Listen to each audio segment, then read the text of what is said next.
Hey, this is Sylvia from magicplan, and in today's video I'm gonna show you how to simply reset your password in case you forget it.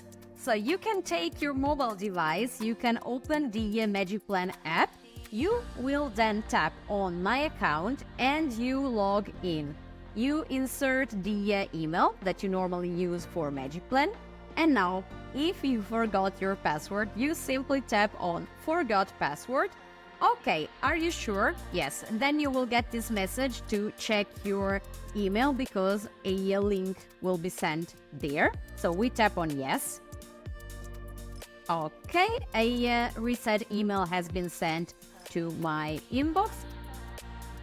And here we go, we have a link where we can change the password. Pay attention because the link is only valid for 5 minutes, otherwise you have to resend or to redo what we did before. Let's tap on change password, and now we can insert the new password that we want to use.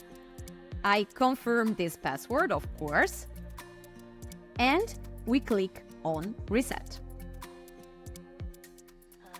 Okay, now we simply insert our email and we can log in. We will put the new password. And there we go. We're into our cloud, and then of course when we log into our app we will use the new password and the regular email address that we want to keep using. I hope that you enjoyed this video, and I'll see you in the next one. Bye.